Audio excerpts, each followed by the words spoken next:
안녕하십니까, 몬틀란TV입니다. 지난 총선 때 사법농단 피해자로 이렇게 알려져 있죠. 이수진, 동작을의 이수진 의원인데, 그렇게 해서 그런 일종의 가면을 쓰고 화장을 하고 동정심을 받아갖고 국회의원 배지를 다는데 성공했는데, 최근에 사법농단 관련해서 5년 만에 1심 선고가 나왔는데, 거기 자료를 보니까 이수진이 블랙리스트 명단에 없는 사실이 드러났습니다. 온갖 자료가 다 등장했는데 어떤 자료에도 이수진은 블랙리스트 명단에 없고, 오히려 이수진의 정반대의 행적이 지금 드러나가지고 이게 지금 논란이 되고 있습니다. 한마디로 얘기해서 이수진이 사법농단이라고 하는 그 희생자가 아니라 거기에 어떻게 보면 부역을 한 일종의 세장 노릇을 한 게 아니냐, 이런 정황이 나타나가지고 상당히 파장이 일 수밖에 없게 됐습니다.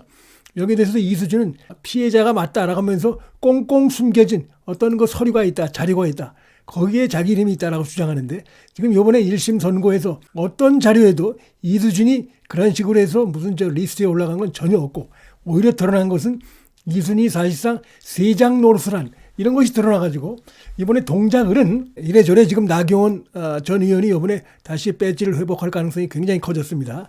그동안에 이수진이 의정활동을 보인 이 부분도 정말 누가 보더라도 혀를 차게 하는 실망스러운 이런 모습이었는데, 이제 그가 지난번에 배지를 달 수 있었던 개혁을 하면서 그걸 외치다가 불이익을 당했다라고 이렇게 주장했었죠. 자기가 무리야기 판사, 무리야기가 맞죠. 이게 뭐냐면은 여러 가지 문제가 많은 걸로 지금 사실은 그동안 의심을 받아왔습니다. 무슨 사법개혁을 하다가 피해를 보는 게 아니라 자질이 떨어진다, 이런 얘기는 쭉 있어 왔는데, 이렇게 싹 욕을 돌려가지고 자기가 사법개혁을 외치다가 피해를 당한 양, 이렇게 사실은 가식을 떤 거죠. 이렇게 민주당에서 그럴듯한 세리머니를 해가지고 들어와가지고 공천받고 이렇게 해서 동작을 해서 배지를 달았는데 완전히 상황이 뒤집혀졌습니다. 그래서 본인도 여러 가지 문제 많은 이런 의정활동을 보인 데다가 가짜로 드러나가지고 이제는 역풍이 더 커지게 생겼습니다. 그래서 그러다 보니까 지금 이제 민주당에서 동작을의 이수진 갖고 이게 되겠느냐, 이런 얘기들이 지금 나오고 있다는 것입니다.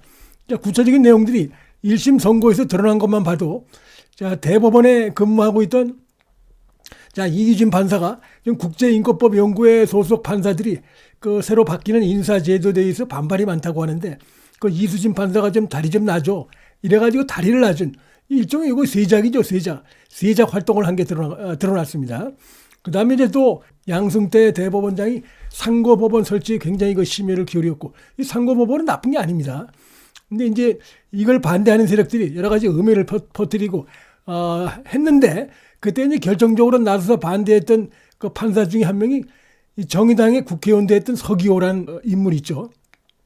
그래서 이기준 판사가 이수진한테 이게 서기호 판사도 좀 만나게 해줘요, 다리 좀 놔줘요. 그래서 이 만남도 주선한, 이 모임을 주선한 것도 이수진으로 드러났습니다.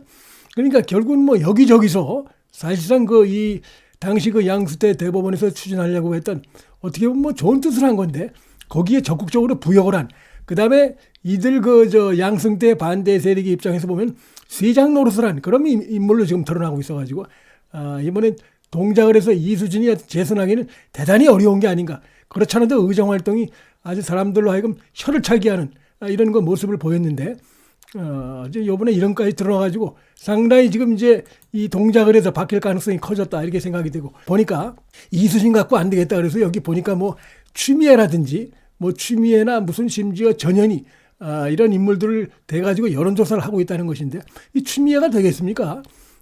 추미애 이제 전현희 이런 사람들 거의 우리 일반적인 상식을 가진 눈으로 보면 거의 또라이적인 행동을 하고 있기 때문에 추미애 아니라 전현희 누가 와도 이번엔 결국 동작을 해서 오랫동안 정치를 해왔고 여러 가지 면에서 인물이 낫죠, 나경원 전 의원이.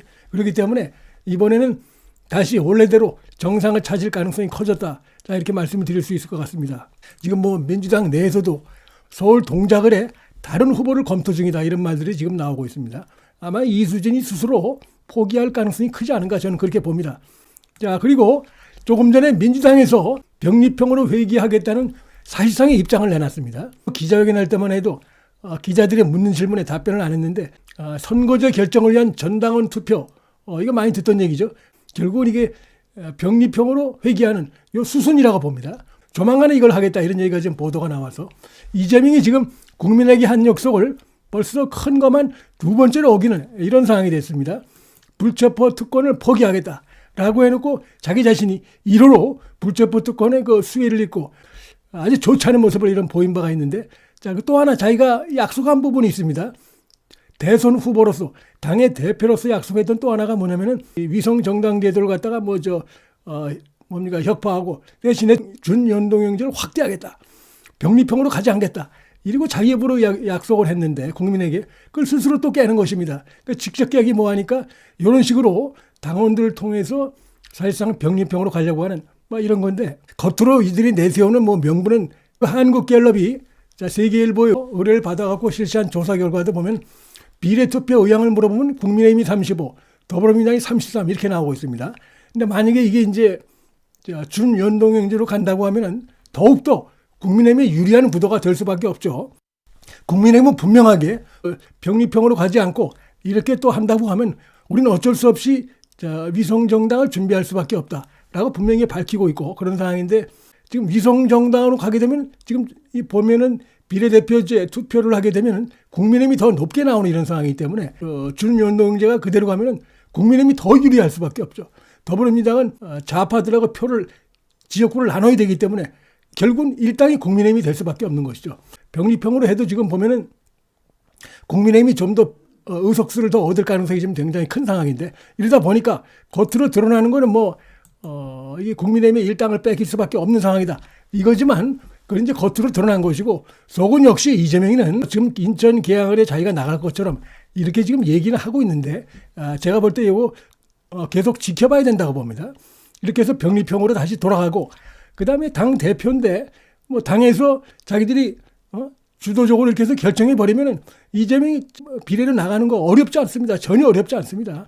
지금 그 전 단계를 좀 하고 있는 것이 아닌가, 이런 생각이 들고, 보면 2월 달에 갑자기 당원들 대상으로 해서 전국을 돌면서 무슨 콘서트를 한다. 말은 콘서트인데 이게 결국은 뭡니까?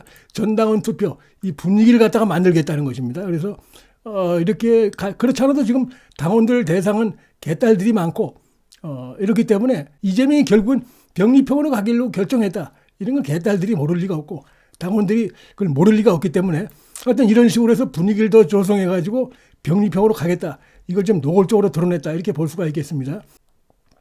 병리평으로 가게 되면 일단 그 신당에서는 이준석 신당이 완전히 닥쳤던 개신세가 될 수가 있습니다. 이준석 신당이 청당 지지도에서는 이낙연 신당보다는 조금 앞서 있죠. 그렇기 때문에 준연동제를 하게 되면은 의석수를 조금 더, 비례 의석을 조금 더 얻을 수 있는 그런 이점이 있습니다. 근데 지금 완전히, 그리고 이제 지역구에 어떤 내보낼 여력은 없죠, 사실은. 이낙연 신당 같은 경우는 또 호남이라는 지역 기반이 있기 때문에 충분히 가능한데, 이준석은 사실상 지역 어디에도 내보낼 그런 여력이 없고 그런 상황이기 때문에 준연동제가 계속 가기를 사실 속으로 바란 것이죠. 여기 들러붙어 있는 자들도 가운데 상당수는 바로 그 준연동제가 됐을 때 신당 지지율이 좀 나오니까 비례로 들어갈 수 있지 않을까, 이런 계산들이 있다고 봅니다. 근데 그게 지금 닥쳤던 개신세가 되게 됐다. 이렇게 되고, 이낙연 신당은 말씀드렸지만 지역적인 기반이 있기 때문에 제가 볼 때 여기는 지역구 의석을 좀 건질 가능성이 있다. 이렇게 예상이 됩니다. 어쨌든 간에 이재명이가 민주당이 겉으로 얘기하는 것도 있지만 속으로는 결국은 여차하면은 자기가 비례로 돌겠다. 그래서 어떻게 해서든지 배지를 달아야 되겠다. 이것이 다시 한번 드러난 것이고, 그 과정에서 결국은 뭡니까? 국민에게 했던 약속을 번번이 어기고 있는 것이죠. 이런 모습들을 계속해서 지금 나타나고 있고, 특히 이제 문제가 되는 게 지금 민주당에서 한 80명 이상이 병리평으로 가면 안 된다. 이런 입장을 지금 공개적으로 집단적으로 지금 내놓고 있는 상황인데, 그럼에도 불구하고 자기가 배지를 다는 게 중요하기 때문에 결국 그들의 요구를 갖다가 무시하면서까지 무리하게 지금 이제 병리평으로 가는 거기 때문에 공천 과정에서도 이제 이탈자가 나오겠지만 이 부분 관련해서도 결국 이탈자가 상당히 나올 가능성이 큰데, 지금 이재명이는 그래도 좋다 이겁니다.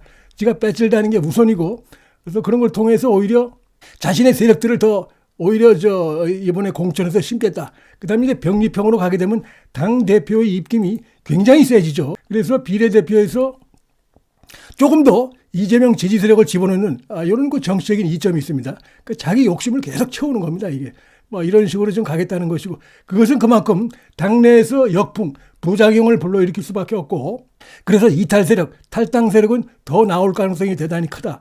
이렇게 전망이 된다 말씀을 드리겠습니다. 문틀란 TV 여기서 마치겠습니다. 시청해 주셔서 감사합니다.